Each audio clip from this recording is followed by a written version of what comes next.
Olá, meu querido telespectador, agradeço a sua audiência. Você sabe que o nosso compromisso é discutir segurança pública de uma maneira objetiva e eficiente, trazendo grandes figuras, grandes personalidades da sociedade jurídica ou da coletividade civil. E hoje temos aqui um ilustre representante. Tenho aqui Benê Barbosa, especialista em segurança pública, instrutor de armamento e tiro, palestrante, escritor, aqui com as obras Mentiram para mim sobre o desarmamento e Sobre armas, leis e loucos.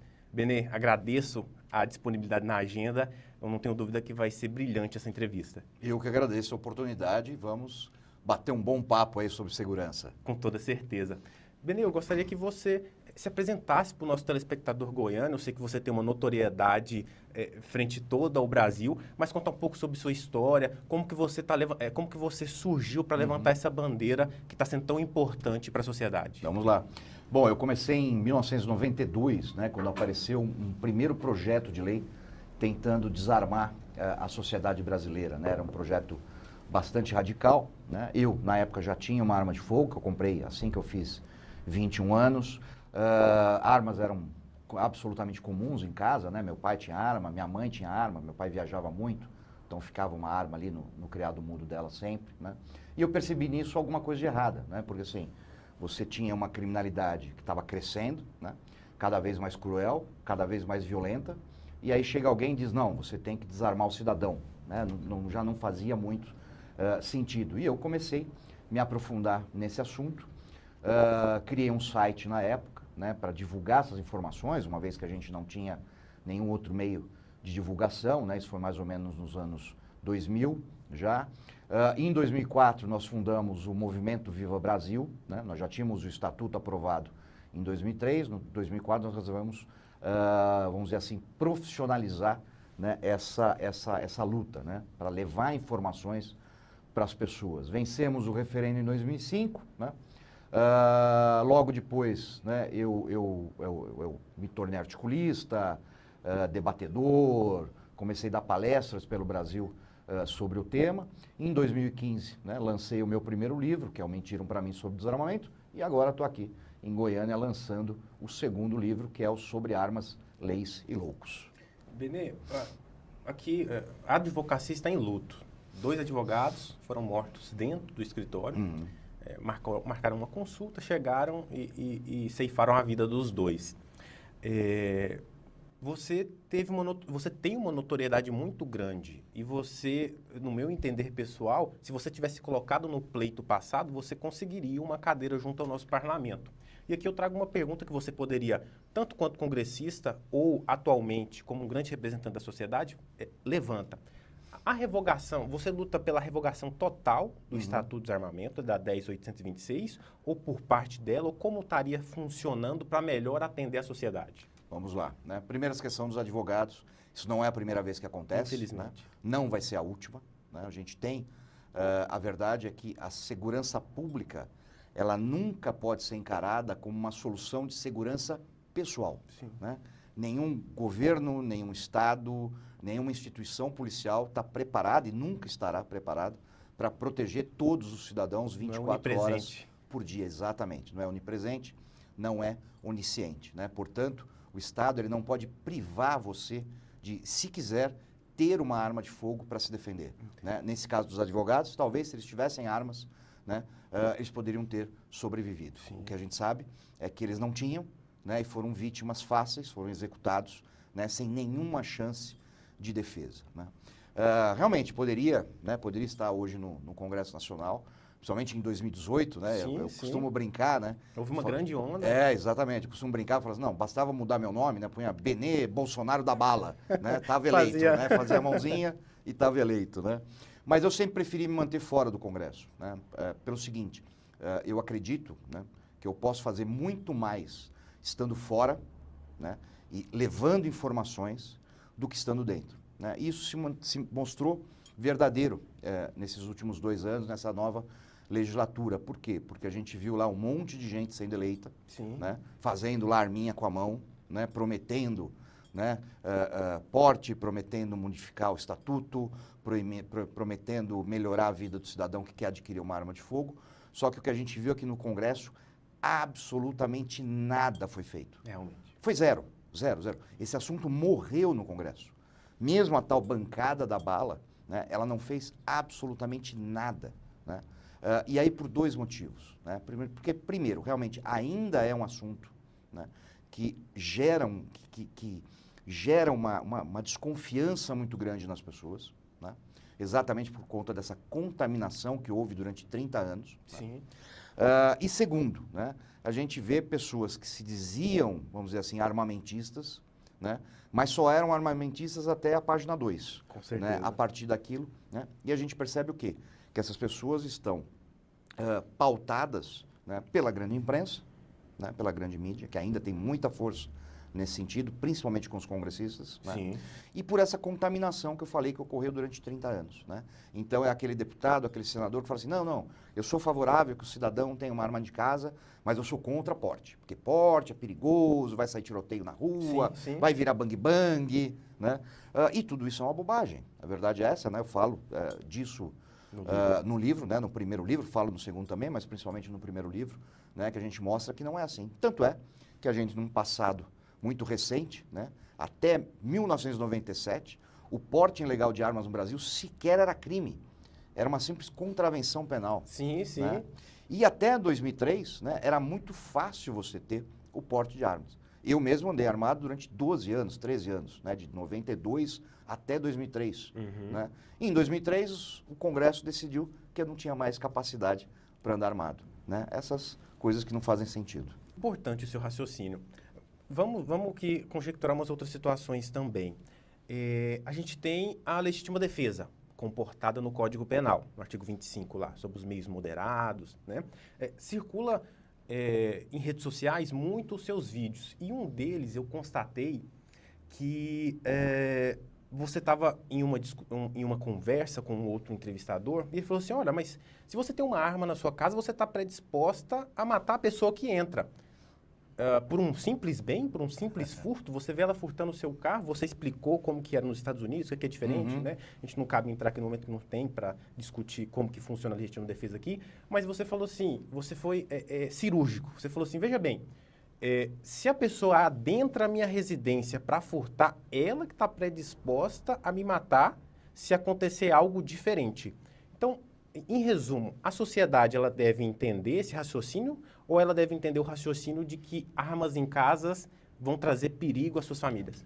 De forma nenhuma, né? Isso é uma das falácias aí que são contadas, né? Que se você tiver uma arma em casa, você está colocando sua família em risco, sua esposa, seus filhos, né? Isso tudo é mentira, né? Se você vai analisar, né, números, dados, estudos, você vai ver que é exatamente o contrário, né? Uma arma de fogo em casa é um instrumento eficaz, né, para você exercer exatamente o artigo 25, né, que te dá o direito de se defender de uma injusta agressão. Né? Então, se a sua casa está sendo invadida, né, você não é obrigado a deixar que invadam a sua casa, né, que humilhem você, né, que peguem sua mulher, que peguem seus filhos. Né? Ninguém é obrigado a isso. Lógico, não é nenhuma concessão do Estado isso é um direito natural. Né? Qualquer ser vivo, quando ele tem a sua sobrevivência ameaçada, né, ele vai partir para o ataque exatamente para garantir a sua segurança, garantir a sua vida. Né? E com o cidadão, óbvio, não pode ser diferente. Né? Então, o cidadão ele tem que ter respeitado esse direito de se defender. Né? Quando um criminoso invade a sua casa, né, é ele que está colocando bens materiais acima da vida, não é você. Né? Você não está se defendendo porque você quer proteger a televisão que você tem, ou o DVD, ou sei lá o que, ou o computador. Né? Você está se defendendo por quê? Porque a sua vida está em jogo. Né? A vida do que você mais ama, que a sua família, está em jogo. Né? É isso que a gente está discutindo aqui. Benê, você é muito conhecido por ser operacional. Você sempre está postando fotos, você é instrutor, Isso. Né? Mas você sempre parece também muito bem elegante junto a essa temática. Mas eu também te vejo com um intelecto diferente, porque dentro da sua temática você não traz só argumentos, você traz argumentos e fundamentam a respeito disso, citando livros, outros autores. E um desses exemplos você falou, por exemplo, deu o exemplo dos Estados Unidos. Todo mundo achou que nessa pandemia ia virar um cenário bélico, e também você citou situações passadas, por exemplo, da Guerra Fria. Então, a partir do momento que há uma paridade de armas, há uma maior ascensão à paz? Mas sem dúvida, né? Sem dúvida. O que a gente teve antes do Estatuto, né? Antes do Estatuto nós tínhamos uma quantidade até bastante grande de pessoas que tinham armas em casa, né? Que portavam armas. E dificilmente você via uma invasão de residência quando os proprietários estavam na casa. Eu lembro quando eu era criança, eu morava no litoral de São Paulo, uma rua que era sem asfalto, era com o esgoto a céu aberto, né? E assim, os criminosos, e a gente pedia, quando ia sair de casa, ia viajar, alguma coisa, para um vizinho acender a luz, para ligar a televisão, exatamente para o criminoso achar que tinha alguém, porque ele temia quando tinha alguém. Né? Você nunca ouviu falar, nessa época, por exemplo, em arrastões, né? Arrastões em restaurante, em trânsito, durante festas. Às vezes uma festa com 50, 60 pessoas, né? Entra 2 caras ali e rouba todo mundo. Exatamente. Né? Na praia, no litoral, isso acontece muito. Por quê? Porque o criminoso tinha medo de enfrentar pessoas armadas. Com o Estatuto do Desarmamento, todas essas campanhas, né? Toda essa lavagem cerebral que se tentou fazer com a população brasileira, isso para o criminoso soou, né? Apareceu como uma rendição da sociedade. Né? Então, quando aparecia lá a aposentada, a viúva entregando a arma que era do marido, isso para o bandido, ele olhava para isso e dizia, opa, olha lá, que beleza, agora está todo mundo desarmado, agora eu posso fazer o que eu quero. E foi realmente o que aconteceu. E a gente teve uma explosão aí de crimes que ocorreram em pequenas propriedades rurais, em casas, né? Mesmo em cidades pequenas que eram seguras, né? A criminalidade também cresceu exatamente por essa segurança que o criminoso acabou tendo com o Estatuto. E aí, no final das contas, em resumo, o Estatuto ele foi muito eficaz, né, em desarmar a população. O trabalhador, o pai de família, a mãe de família, mas não passou nem perto de impedir que o criminoso continuasse atacando. Por quê? Porque simplesmente uma lei não consegue fazer isso. Né? Por isso que a gente luta aí para essa modificação. Quando a gente fala porque a gente fala assim, vamos revogar o Estatuto de Desarmamento. Muitas vezes na cabeça da pessoa vê o seguinte, mas aí não vai ter lei, aí vai virar, né, oba-oba, todo mundo vai enfiar arma na cintura e sair por aí. Não, não é nada disso. Né? Quando a gente fala em revogar o Estatuto, a gente fala em substituir essa legislação por uma legislação que sim, que controle, que fiscalize, ninguém é contra isso, né? Mas que não impeça o cidadão de ter uma arma para sua defesa, que é o que acontece com a legislação atual, principalmente quando a gente fala de porte de arma. E é muito fácil também ser engenheiro de obra pronta. Eu digo o seguinte, hoje em dia todas as casas têm circuito interno de gravação. Aí o cara pula, normalmente, né, tem um concurso de pessoas nesses delitos, são 2, 3, e aí pega, filma o cidadão de bem, que tem a arma legal, atirando, defendendo sua família. Mas muitas das vezes, tá naquele calor, ele não dá ele dá 2, 3, o cara tá de frente, depois ele vira a arma, pega nas costas. E a gente que lida com o júri, por exemplo, a gente tenta mostrar para o jurado que aquela situação é unívoca, é uma situação de defesa, seja da sua esposa, a gente tem vários casos aí horripilantes, que o cidadão entra, estupra a esposa e filhos. Então, é muito fácil ser engenheiro de obra pronta e não ter a legítima defesa dentro da sua residência, não é? Olha, isso é um tema que eu tratei, né, que eu trato, aliás, né, eu tive aí semana passada, fiz alguns cursos aqui em Goiânia, né, e um deles exatamente o defesa residencial, né? Que eu mostro que, assim, você tem que ter uma solução integrada, né? Então, tem gente que acha que cercando a casa de câmeras, de arame farpado, de cerca elétrica, ele vai estar protegido. Isso é falso, né? Também nós temos o outro lado, né? Que é aquele que vai, compra uma arma, coloca lá na gaveta do criado mudo e acha que também está protegido só por isso. No cofre? Pelo amor de Deus, né? Tem aí arma não pra tem deixar nem no o que cofre. falar, né? E aí, não é nada disso, você tem que ter uma integração dessas duas coisas. E é isso que a gente trata nesse curso, né? E a questão do excesso, né, que é chamado excesso, né, também, por quê?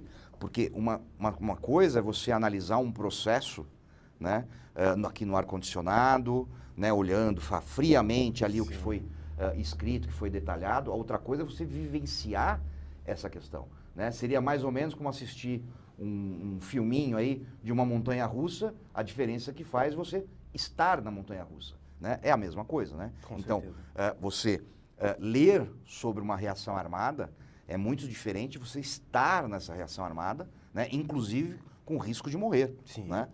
Então, é isso que tem que sempre ser analisado com muito cuidado. Você citou a sua vinda a Goiânia e eu quero falar um pouco sobre esse livro, né? Sobre armas, leis e loucos. Trata de maneira cumulativa sobre esses 3 temas? Trata também, né? Esse título ele foi retirado, é o título de um dos artigos, né, que compõem o livro, são 101 artigos. E quando eu comecei a fazer essa coletânea, né, faz mais ou menos um ano que eu estou trabalhando nela, eu percebi que em todo momento, ou eu estava falando de arma, ou eu estava falando de leis, ou eu estava falando de loucos, né? E aí quando eu falo loucos, não é só o louco clínico, né? Sim. É o louco, por exemplo, aquele político que acha que vai proteger alguém tirando a arma dessa pessoa, né? E não vai. E que né? tem o porte. E que tem o ou porte, escolta armada. tem escolta armada, tem carro blindado, mora dentro de condomínio fechado, ou seja, ele está muito seguro, né? Então, para ele, né, tá tudo ótimo, né? É aquele elitismo que a gente tem na atual legislação. Então, quando eu falo de leis, eu falo sobre isso também, né? Esse elitismo que foi criado por essa legislação, onde algumas vidas valem mais do que outras, né? Então, por que um juiz, um promotor podem e tem inclusive porte de armas, né? E eu não posso ter, ou você não pode ter como advogado, ou um jornalista, né? Ou um pedreiro, ou seja o que for, né? Um jornaleiro, né? Por que a vida dessas pessoas vale menos? Né? Por que eles têm menos direito de exercer o artigo 25 do nosso Código Penal? Né? É contra isso exatamente que a gente fala, é sobre isso, né, que a gente fala também nesse livro. Até porque o direito à vida é constitucionalmente resguardado a todos. A todos. E só ele vai saber o momento que ele está passando por aquele apuro. E se ele cometer um excesso, tem um Código Penal. Exato. Né? Ele vai responder por aquilo. Além dessa obra, tem essa daqui. Essa aqui já tem um tempo, é vastamente reconhecida. Mentiram para mim sobre o desarmamento. Realmente... Mentiram não foi pouco, né? E continuam mentindo, né? A verdade é essa. Então, assim, esse é um livro que virou um best-seller, né? Embora ele já tenha aí 5 anos de lançado, ele continua vendendo. Aliás, ele vende mais hoje do que ele vendia quando ele foi lançado, que é uma coisa relativamente rara de acontecer com livros, né? Porque é sempre no primeiro ano de lançamento que ele vende bem, depois ele vai caindo. E esse não, esse continua vendendo. Mas o melhor de tudo que eu tenho dele são os retornos que as pessoas me dão, né? Então, assim, não foram poucas pessoas, né, que me mandaram mensagem, me escreveram, ou que eu até conheci pessoalmente, que falavam, não, eu tinha uma visão completamente diferente, eu achava que tinha que desarmar mesmo. Depois que eu li esse livro, eu vi o quanto mentiram, o quanto eu fui enganado, né? Comecei a pesquisar mais, né? Aí a pessoa às vezes até compra arma, vira atirador esportivo, né? Porque percebe que ela foi durante aí quase 3 décadas enganada. Você tem com uma grande representatividade junto ao Brasil e em conjunto com as suas obras. Eu não tenho dúvida que virão outras por aí. Levantando essa bandeira, você acredita que o pensamento do brasileiro ele vai mudar a tempo que os nossos congressistas também nesse pleito possam fazer uma mudança robusta? Ou você acredita que, principalmente também pela pandemia, que atrasou muito, logo a gente vai aproximar o pleito presidencial, você acha que a gente pode ver uma mudança consubstancial? Não acredito em uma mudança profunda nesse momento, né? Com essa legislatura que a gente tem e com esse pouco tempo, né, que a gente tem agora, são apenas 2 anos. Via de regra, né, no Congresso, eu frequentei muito tempo o Congresso, né, exatamente fazendo esse tipo de trabalho. A média para aprovação de um projeto de lei, né, desse porte, né, ele é em média 10 anos. Né, ou seja, as mudanças, tenho certeza que virão, né, mas virão com o tempo. Né? O que a gente precisa é manter, né, essa discussão acesa, né, é gerar informação, gerar estudos, né, mostrar o que realmente acontece, né, não é simplesmente dizer assim, armas matam, briga de bar, briga de trânsito, né? E não mostrar nada disso. Um exemplo muito claro disso, né? Sempre disseram o quê? Né? Mais armas, mais mortes. O que nós tivemos nos últimos 2 anos? Né? Um aumento significativo da venda de armas de fogo, um aumento muito grande no número de atiradores esportivos, que nos últimos 5 anos subiu quase 900%. Né? Nós temos ali a portaria 28, que foi emitida pelo Exército, que permite ao atirador esportivo portar uma arma de fogo pronto uso da sua casa até o clube e do seu clube para a sua casa. né? Num montante aí de mais de 100 mil atiradores, né? E quantas ocorrências negativas nós tivemos? Com atiradores portando armas e cometendo ilegalidades? Nenhuma. Nenhuma, zero. Né? Isso mostra o quê? Exatamente aquele que busca a legalidade para ter e portar uma arma de fogo, ele é, antes de tudo, responsável. Né? Porque senão ele ia na favela, ele ia nessas feiras de rolo aí que tem pelo Brasil, né? E compra a arma que ele quiser, paga barato, compra toda a munição que ele quer, enfia na cintura e vai cometer crime. A verdade é essa. Né? Então, nenhum tipo de legislação vai impedir que esse criminoso se arme. Portanto, a legislação ela não pode impedir que o cidadão, que o pai de família, tenha uma arma de fogo para sua defesa. Né? Isso é tremendamente injusto. Aliás, isso é criminoso. Benê, e como está a sua agenda? Está tendo tempo para o final de semana? Até mesmo para já falar como que está a sua agenda para os próximos trabalhos? Olha, tá muito corrida, né? Eu estou assim, para vocês terem uma ideia, até junho do ano que vem eu não tenho nenhum fim de semana livre. Né? Estão todos ocupados ou com palestras ou com cursos de tiro. Né? Então, não só do fim de semana, como durante a semana também. Né? Eu estou com pouquíssima agenda. Né? O que a gente sentiu nessa pandemia é que as pessoas entenderam, no final das contas, o quanto elas estavam expostas a esse tipo de insegurança. Né? Ninguém sabia, principalmente lá no começo, hoje não, né? Há uma tranquilidade maior, mas lá no começo ninguém sabia exatamente o que ia acontecer. Né, para onde isso ia caminhar, se ia virar um caos, né, se perdeu o controle de alguma coisa. Né? Então as pessoas perceberam que elas estavam trancadas em casa, sozinhas, sem apoio de ninguém, porque no fundo é isso que acontece. Sim. Né, e desarmadas. Né? E aí a pessoa para e pensa, poxa, tá, e se acontece o pior agora, o que eu faço? Né? Ela não tem o que fazer. Né? Então o que a gente viu foi realmente um crescimento muito grande aí da busca, né, não só da compra de armas de fogo, mas dos cursos, né, em especial de mulheres. Né? Então hoje praticamente meus cursos, aí 30% pelo menos, é composto de mulheres. Né? Fechei agora para dezembro um curso específico para mulheres, que vai acontecer em São Paulo, 30 vagas em 24 horas. Olha só. Né? Lotou e a gente está com uma fila de espera de aproximadamente 300 mulheres, né, para o curso. Ou seja, as pessoas estão realmente buscando, né, esse conhecimento, buscando uma forma de se defender e estão corretíssimas. Benê, as pessoas que veem esse programa, elas têm uma notoriedade de falar sobre segurança pública. E todos que vêm aqui, promotores, delegados, magistrados, defensores públicos, advogados, a gente discute sobre essa sensação de impunidade.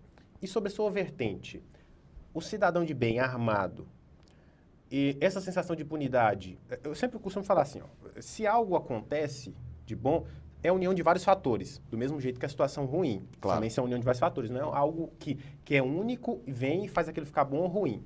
Essa sensação de impunidade poderia diminuir com o cidadão de bem armado? Olha, primeiro que não é uma sensação, né? A gente tem uma situação real de impunidade, né? Por uma legislação absolutamente leniente com o crime, né? E com os criminosos em especial. Com posicionamentos ideológicos que dominaram boa parte do nosso sistema judiciário, né, onde o criminoso é visto como vítima, né, e o cidadão como opressor. Então a culpa é da sociedade, a culpa é da desigualdade social, né, e isso é mentira. Né? A culpa é única e exclusivamente daquela pessoa que conscientemente escolheu cometer um crime. Né? Todo crime é consciente. Né? Ninguém, a não ser, claro, os loucos, né? Os psicopatas, os inimputáveis, né?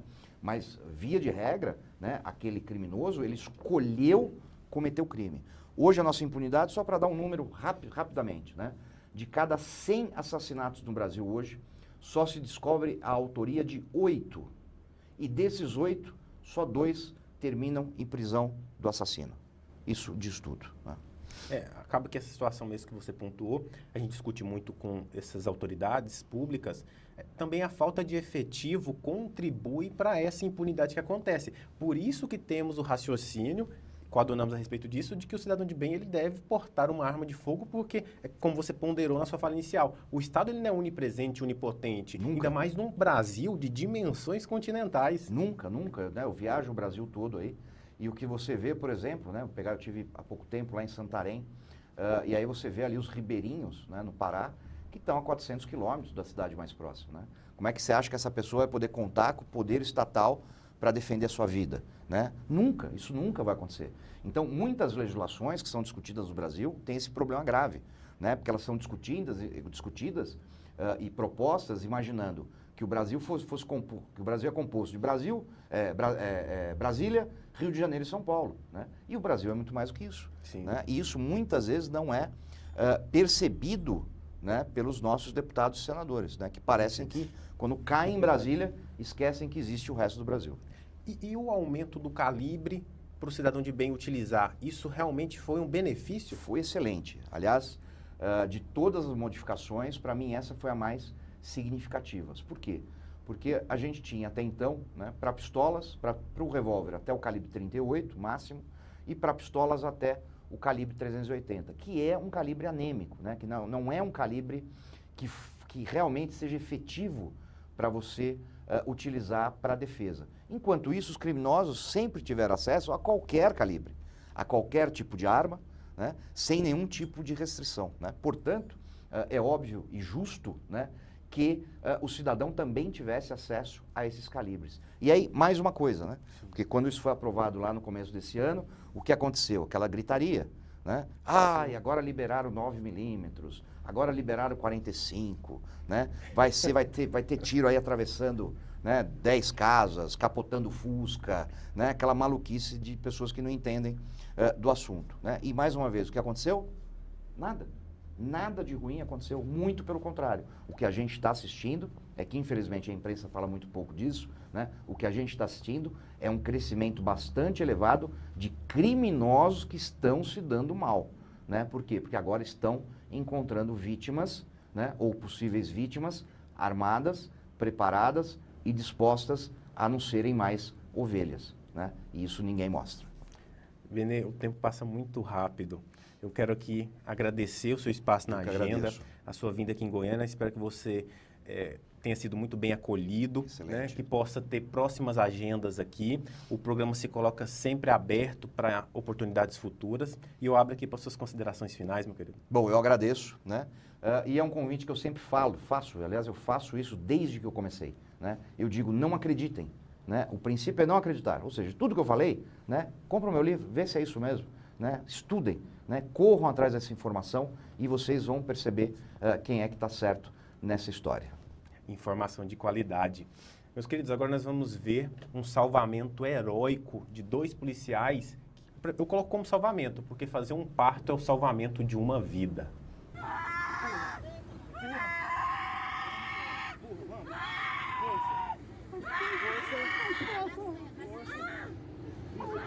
Isso, ele tá vindo,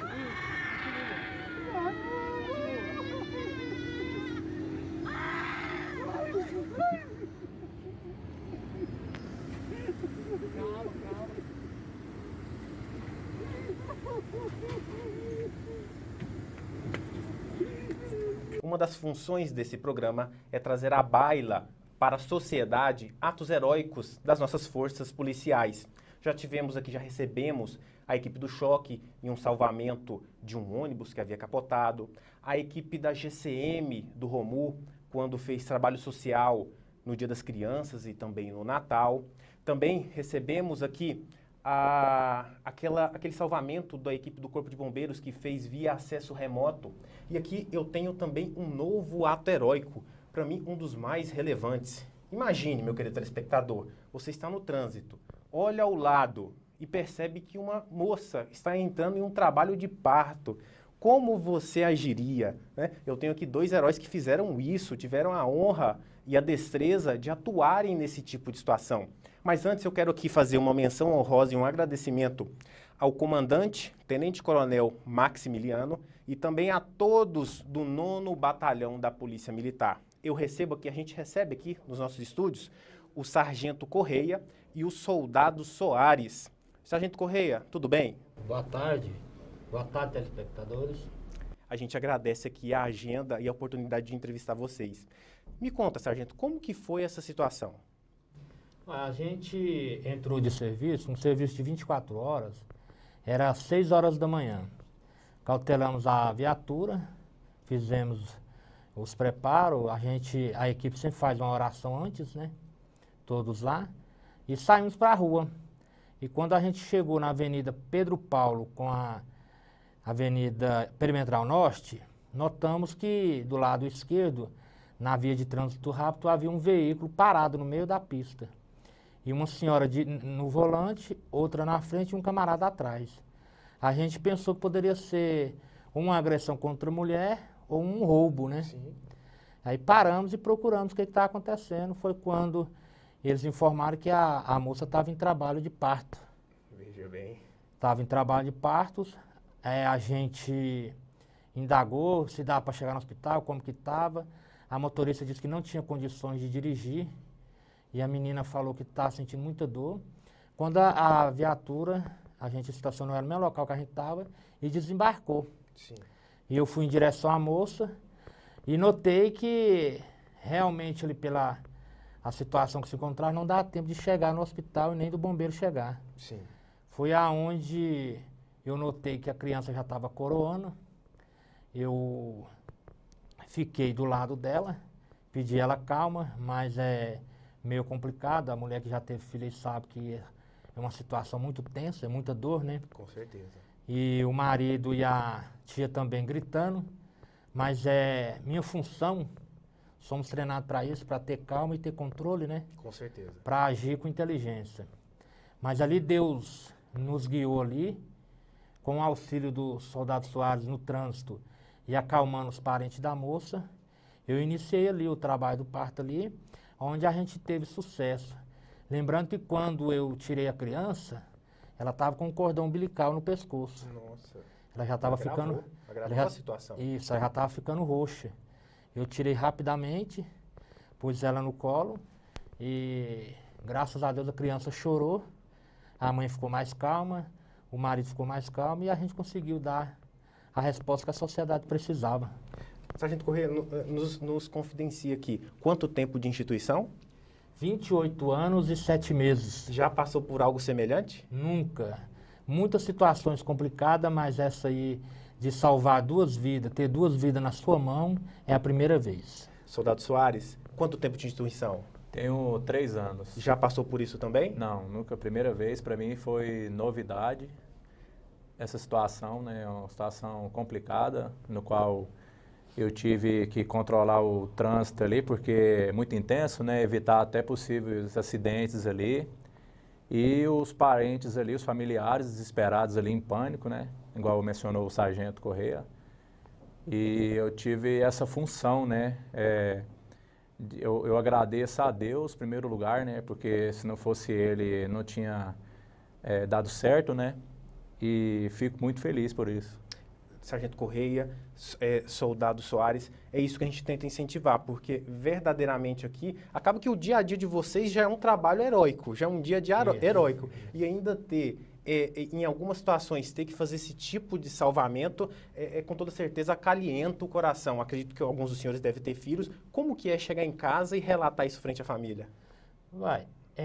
Te contar uma situação que aconteceu antes do parto. Sim.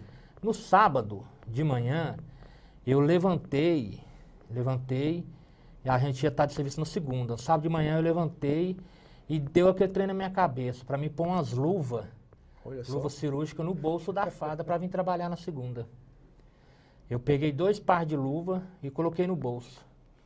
Quer dizer, já Deus nos preparando para a batalha de segunda-feira. Sim. Né? Então, foi as luvas que eu usei. Usei 2 pares de luva. Então Deus já tem tudo no seu tempo, né? Quero até mandar um abraço para eles, para o pai, a mãe e a criança. E aí aquela situação, eu nunca tinha acontecido, eu falei, luva, né? Eu sempre deixo as luvas na viatura e tal, mas vou colocar no bolso da farda. E coloquei. Aí passada a situação, o pai da criança falou assim, a gente era evangélico, estávamos afastados da igreja e eu fui revelado na igreja que minha mulher e meu filho iam morrer durante o parto. Olha só. Então, quando ele viu a gente lá no local, ele ficou mais tranquilo, porque ele nunca pensou na vida dele que a polícia militar tinha essa função. Veja bem. Sabia que salvava vidas, mas não fazer parto. A finalidade é sempre essa, salvar vidas, mas não, né, dessa finalidade de fazer um parto. Aí- Soldado Soares, e a família? Uai, a família ficou muito feliz, né? Inclusive, chegando em casa, eu tenho uma filha de 8 anos e um filho de 6, né? Eles ficaram felizes porque já entendem, né? Eles sabem que é uma vidinha que está nascendo ali, né? Uma criança. E a gente fica grato, né? A família da gente fica feliz e agradeço novamente por Deus, né? O nosso Senhor Jesus Cristo, que nos mantém firme e forte nessa profissão de grande valia, né? Para a sociedade, né?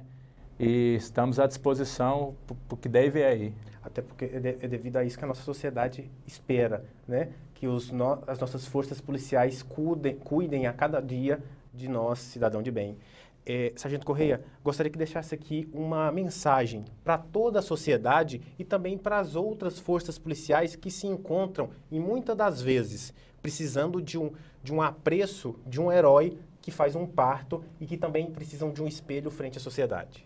Bom, eu quero aqui, em nome do Coronel Brum, comandante-geral da Polícia Militar, e o comandante do 9º Batalhão, Tenente Coronel Maximiliano, que vem se destacando à frente do 9º Batalhão aí, como um excelente comandante, nos dando total apoio aí para essas missões aí árduas.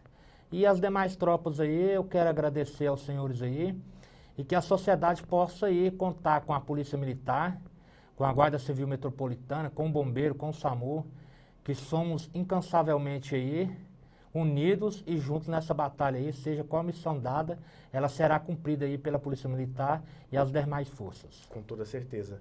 Soldado Soares, a sua mensagem para a sociedade e também para as outras forças policiais? Em nome do Coronel Maximiliano, comandante do 9º Batalhão, excelente profissional, excelente policial militar. O 9º Batalhão é um batalhão que demonstra muito serviço à sociedade, com respeito, dignidade e com ótimos policiais militares. Nos espelhamos no nosso comandante e agradeço a Deus, agradeço a todas as instituições que estão nos assistindo, que prestam um ótimo serviço à sociedade e peço à sociedade que sempre conte com a Polícia Militar, porque a Polícia Militar é amiga da sociedade, nós não somos inimigos da sociedade, do cidadão de bem. E é isso.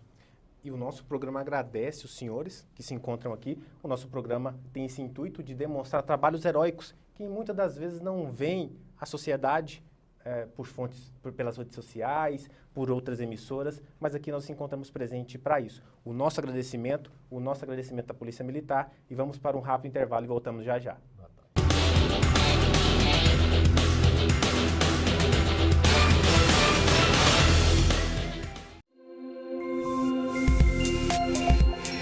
Você está assistindo Metrópole News TV. Quando, onde e como, é você quem decide. Situada na cidade de Goiânia, a Dinastia Contábil conta com uma equipe formada por profissionais altamente capacitados. Aberturas de empresas, departamento jurídico, departamento de marketing, abertura de conta bancária, cartão BNDES. Dinastia Contábil, o nosso trabalho é dedicado à prosperidade de nossos clientes. Avenida Transbrasiliana, número 55, setor Nova Suíça, Goiânia. Telefones 3624-8008 ou 3624-8088.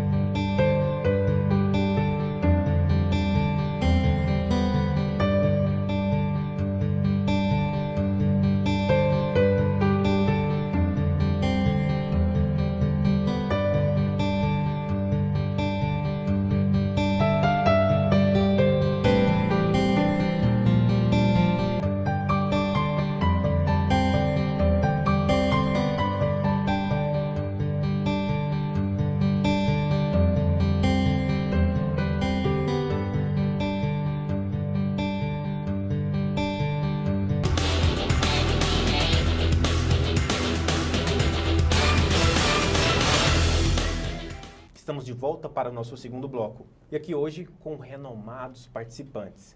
Mas já vamos logo à nossa temática. Estou recebendo aqui hoje Tiago Marques Oliveira, formado em Segurança Pública, instrutor de armamento e tiro, fundador da Life Academia de Tiro. Tudo bem, Tiago? Tudo ótimo, doutor. Muito obrigado pelo convite. É uma satisfação participar com vocês. A satisfação é toda nossa em recebê-lo.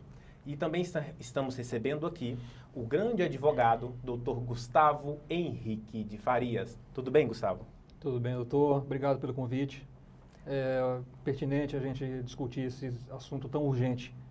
Com toda certeza, a satisfação é toda nossa, até porque, infelizmente, frente à advocacia, estamos vivendo um momento muito ruim, muito fatídico da perda de 2 advogados, né, mortos dentro do escritório. Fica aqui toda a nossa solidariedade à família e também a toda a advocacia. Tiago, gostaria que você se apresentasse, falasse da sua história a respeito da própria academia aqui para o nosso telespectador. Legal.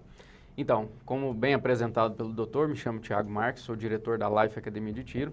E a Life Academia hoje é uma das únicas academias de tiro do país. Nós oferecemos cursos a todos os níveis, nível básico, nível intermediário, avançado, desde aquelas pessoas que nunca tiveram contato com arma até aquelas pessoas que já possuem, mas não têm tanta destreza, não têm tanto preparo para o manuseio e para defesa com equipamento. Hoje também nós somos clube de tiro, também trabalhamos com revenda de equipamento e estamos no mercado aí já há 6 anos. Surgiu justamente da necessidade dessas pessoas terem um local seguro, de fácil acesso, para que pudessem aprender com pessoas qualificadas o manuseio dessas armas. 6 anos é pouco tempo, mas já está bem completo pelo pouco tempo, pelo que você está me falando. Na verdade, desde quando nós começamos, né, nós já tínhamos essa filosofia de trazer algo inovador e algo que tivesse o melhor padrão de treinamento possível, voltado para a defesa pessoal, para a defesa patrimonial e proteção da vida. Doutor Gustavo, estamos vivendo um momento sórdido frente à advocacia.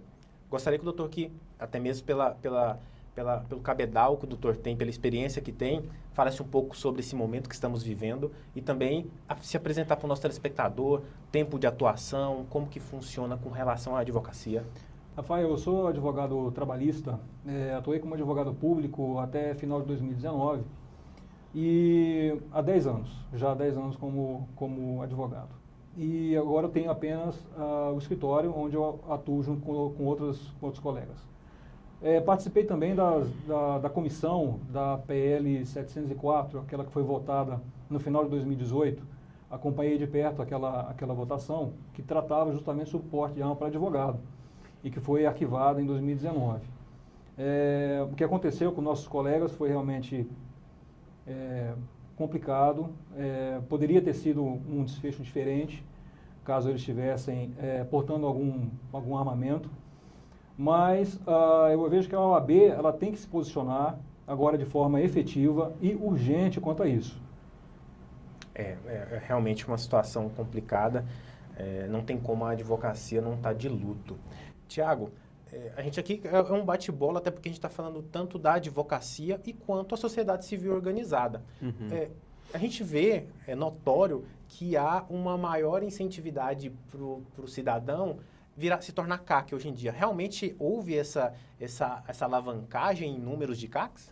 Sim, nós tivemos um crescimento significativo, né, em relação aos números das filiações, dos números de concessão de CR, até por conta de uma flexibilização que a legislação permite hoje para os CACs. Nós tínhamos 2 cenários já há muitos anos, que é a Polícia Federal através da posse, do porte, e o Exército Brasileiro através da regulamentação para as atividades desportistas, né, para o atirador esportivo, para o caçador e para o colecionador. O que altera é que no caso da posse, esse equipamento não poderá sair de dentro do perímetro. Sim. Então as pessoas que já possuem armas há bastante tempo não têm condição ou não tinham condição de realizar o treinamento com essas armas. Então você tinha um equipamento, mas você poderia comprar apenas 50 munições por ano e não poderia de forma alguma tirá-la de dentro de casa para fazer o treinamento. E é até muito satisfatório nós vermos esse crescimento, porque mostra que as pessoas não só querem o equipamento, como querem praticar, querem ter armas de fogo como estilo de vida, como uma atividade para o seu dia a dia. E isso vem na flexibilização do CR. Muitas pessoas têm confundido a questão do CR com o porte. Sim. Hoje o que nós temos no CR é o porte em trânsito. E quando as pessoas talvez se perguntam como isso se deu, antigamente nós tínhamos a permissão de transitar com esses equipamentos desmuniciados, ou seja, sem munição, guardado na caixinha, de casa até o clube de tiro. Isso sempre aconteceu. Mas esses equipamentos não estavam prontos para uso e a maioria das vezes um ou outro atirador era surpreendido por criminosos e tinha o seu veículo e suas armas furtadas também. Então o Exército, entendendo essa necessidade de proteção desse acervo, para evitar que essas armas fossem extraviadas, permitiu o porte em trânsito, que permite que o atirador, saindo do seu local de guarda e indo para a prática do tiro, possa conduzir a sua arma portando, ou seja, pronta para uso na cintura. Isso estimulou e animou muitos atiradores, animou o público, animou a sociedade de forma geral, porque não só ter o equipamento, mas agora podem também realizar os seus treinamentos e trazer isso para um contexto familiar. Conversando com o doutor agora há pouco, ele comentou que pratica também o tiro desportivo e tem por hábito, e não só ele, mas ele tem o intuito e tem feito isso como um hábito familiar, um hábito de pessoas na sua proximidade, e isso de fato é muito importante hoje no nosso dia a dia. A gente percebe um descolamento da sociedade frente ao Estatuto de Desarmamento. Realmente a gente percebe que a população cada vez mais ela quer ter o seu armamento para exercer o direito de defesa. E nesse intuito, doutor, eu lhe pergunto, a advocacia eu vejo que está nessa mesma vertente. O doutor falou na fala inicial sobre um projeto de lei. A gente está vendo recentemente a OAB, por intermédio de uma nota, que fez um convênio com a Polícia Civil. Como que funcionaria esse parâmetro para a advocacia? Rafael, eu vejo o seguinte, nós temos a preocupação do porte de arma para advogado para a autodefesa. Buscar isso junto à OAB depende muito do posicionamento da nossa presidência. Entendo. Se essa presidência ela não lutar pelo direito do advogado na sua autodefesa, a gente não vai caminhar muito. Houve uma reunião ontem que foi divulgada junto ao Departamento de Polícia Civil aqui do Estado, como você falou, em relação a um convênio para treinamento dos advogados. Só isso não basta. Entendo. Essa solicitação da maioria dos nossos colegas, porque a grande maioria realmente está lutando por esse porte de arma, ele tem que ser levado para quem de direito? Apenas Legislativo. Para os legislativos. Só lá isso vai ser resolvido. Muito bem, suponhamos que a gente demore bastante tempo para uma solução legislativa. Tem também a solução administrativa. Por que, por exemplo, a gente estava conversando agora há pouco, por que, por exemplo, que o advogado, tendo o seu posse de arma, não pode se deslocar armado da sua residência para o seu escritório? Entendo. Seria uma saída. Não é um porte de arma, Sim. apenas um porte de trânsito que permitiria a sua defesa ou na sua casa ou no seu escritório, durante o exercício da sua profissão. Então, a OAB tem que se posicionar e tem que proteger a sua classe. A OAB seria um quarto poder. Sim. Todo mundo ouve a OAB. A OAB tem que levar esse pleito via abaixo-assinado, como fizemos, inclusive. Fizemos um abaixo-assinado até final de 2018, final de 2019. A gente chegava aqui no fórum, tinha lá um livro de abaixo-assinado para porte de advogado. Sim.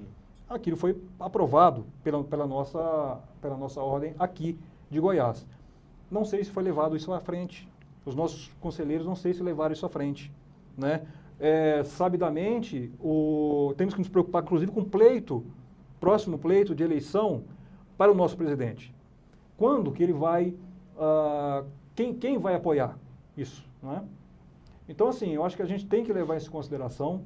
Os advogados estão à mercê de uma falta de segurança muito grande e temos exemplo de 24 advogados mortos, né, durante 16 anos. Só esse ano já foram 4, se eu não me engano. Então, assim, precisamos que isso seja levado adiante. É um anseio que está sendo cada vez maior frente à advocacia. Tiago, e também nessa vertente, junto aos CRACs, Eu percebo que em algumas situações estavam havendo prisões de CACs que estavam em transporte com seu armamento para treinar.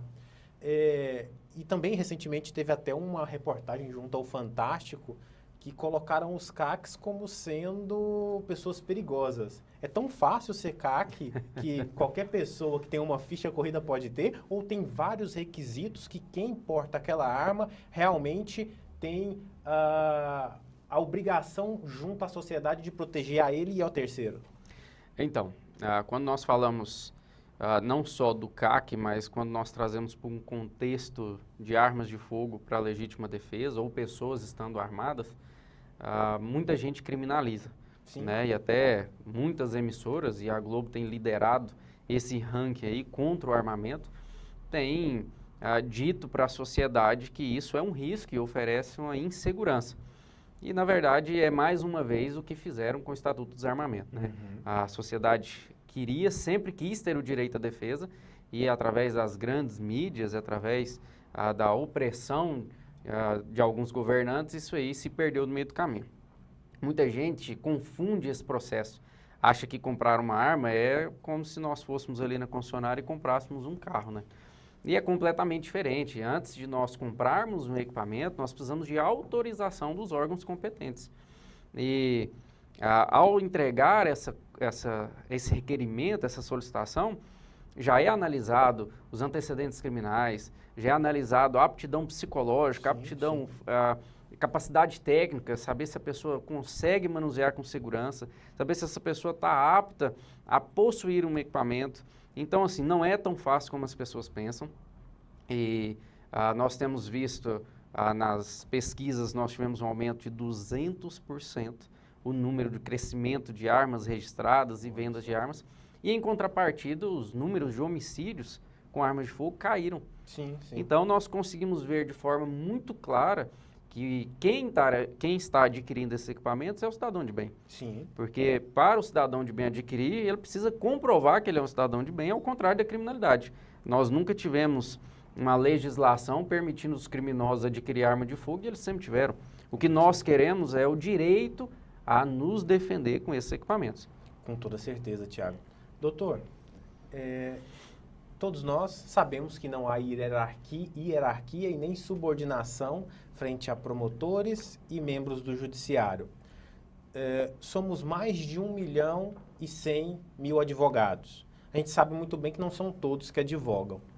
E a sociedade, acredito que vai se perguntar, mas se o advogado tiver o porte, será que isso vai trazer um risco para a sociedade? Ou isso não pode ser em paralelo com emendas que o advogado pode ter o porte, mas se eventualmente ele ultrapassar aquela linha, ele vai perder aquele armamento, porque o intuito de ter armamento é o quê? É ter o direito de defesa e, como a gente viu nesse caso, dentro do próprio escritório. Rafael, é importante até lembrar o que o Tiago falou. Tirar o porte de arma, ele exige um critério e alguns requisitos. O advogado, as propostas que estão sendo feitas, as propostas de lei que estão sendo feitas, inclusive uma agora, a última em setembro, ela prevê uma sanção muito rigorosa para advogados que não respeitarem as exigências do porte de arma. Entrar alcoolizado ou em locais que não podem entrar, e isso sumariamente o faria perder esse porte de arma. A quantidade de armas, eu acho que não seria tão relevante em relação não seria um problema. Mesmo porque, para cada pessoa tirar o seu porte de arma, teria que cumprir alguns requisitos. O que a gente pode pensar seria, talvez, que fizessem igual ao que foi previsto na portaria da Polícia Federal, onde as instituições da magistratura e do Ministério Público têm os seus próprios setores de avaliação para porte de arma. Isso foi previsto, inclusive, nas portarias. Estava até conversando com o Tiago sobre isso.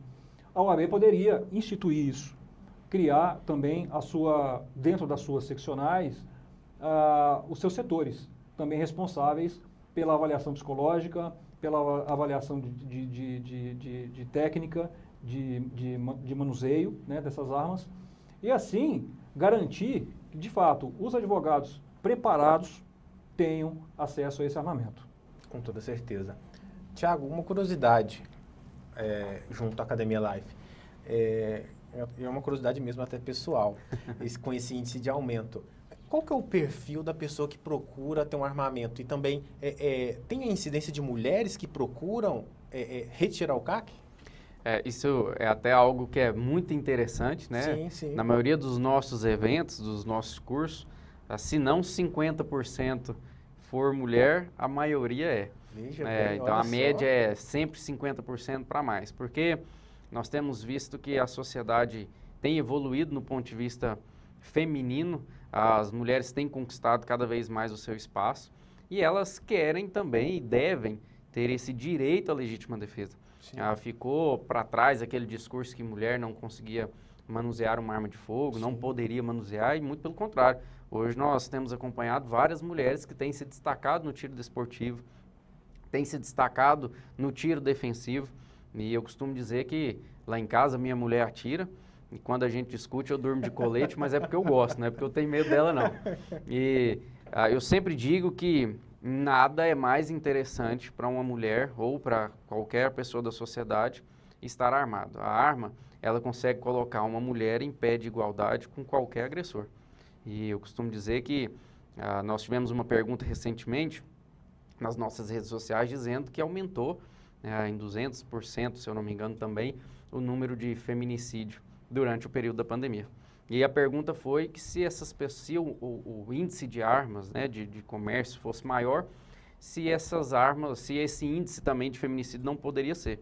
E é o que eu sempre digo, se nós olharmos do ponto de vista do agressor, as armas, as facas, as ferramentas sempre terão um poder negativo, porque é o ânimo da pessoa e não o objeto.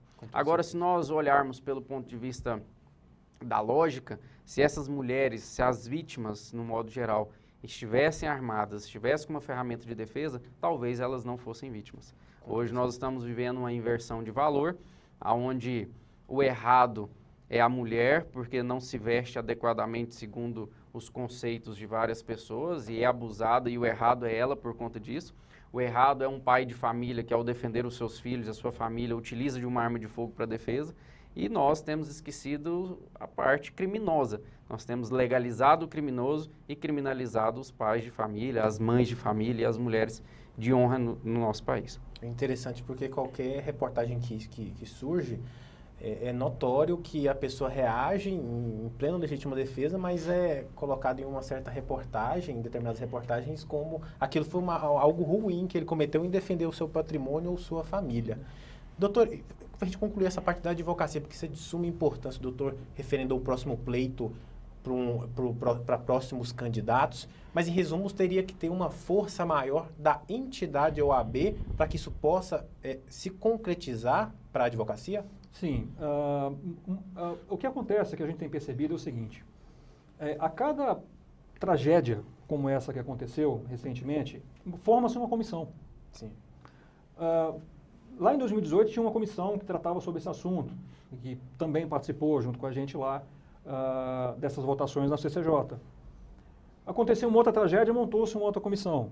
Agora, essa semana aqui, tem a comissão do doutor Edmundo. Então, assim, a gente percebe que não tem continuidade nas comissões em que estão sendo montadas. Entendo. Seria interessante o presidente da OAB tomar frente dessa questão. Levar isso junto ao Conselho Federal e discutir isso em Brasília, junto aos deputados que estão propondo novos projetos de lei. Sim. Agora, em setembro, como eu falei, teve um outro projeto de lei, cópia idêntica da 704, que foi votada em 2018 e que foi arquivada, inclusive, porque ao fim da legislatura, se é o projeto de lei, isso inclusive é do regimento interno da Câmara dos Deputados, no fim da legislatura, se o projeto de lei ele não é finalizado ou votado, ele é automaticamente arquivado. E só pode ser desarquivado pelo autor desse próprio projeto de lei. No caso da 704, ele não foi reeleito. Né? Tivemos até o caso do Alexandre Frota, tentou desarquivar esse projeto de lei que já estava em andamento. Né? E foi talvez o que mais andou, em termos de conhecimento, Entendi. Ele levou isso para votação 2 vezes, né? Para votação em mesa. E, enfim, eu acho que a OAB tem que se posicionar e levar isso para quem de direito. Entendo, doutor. Mesmo que seja administrativamente, junto à Polícia Federal, né? Como a gente já citou, talvez liberar esse transporte de casa para o escritório, né? Está na mão da OAB. Fica aí a reivindicação de um militante advogado. Como eu disse, senhores, o tempo passa muito rápido. Espero recebê-los aqui em outras oportunidades com toda certeza, até porque é um tema que está aí na boca do povo com toda certeza, seja o armamento civil ou o armamento da advocacia. E eu passo aqui, Thiago, para que você faça as suas considerações finais. Maravilha. Mais uma vez eu quero agradecer a oportunidade, né, por participar desse debate. Eu acho que é muito importante a conversa sobre isso, nós trazermos para a nossa sociedade a informação correta, onde muitas emissoras omitem ou se negam, né, a dar a informação de forma verdadeira. Nunca se teve tão fácil, do ponto de vista legal, de adquirir um equipamento para defesa. Você, cidadão de bem, você, mulher, você, pai, mãe de família, que quer ter uma arma de fogo, esse é o momento. Mas não basta ter, precisa se capacitar e para isso nós estamos à disposição. Doutor Gustavo, foi um prazer inenarrável tê-lo aqui. Faça suas considerações finais. Então, Rafael, obrigado pelo convite. Espero que essa questão de armamento para advogado não permaneça só nesse calor do momento, que isso seja levado realmente adiante, para que a gente possa ter a chance de defesa. Não só em casa, tendo a posse, ou só no escritório tendo a posse, como já é permitido, mas no trânsito também, durante a nossa atividade. Tanto a fala do Dr. Gustavo e do Thiago pondera que ter a informação correta.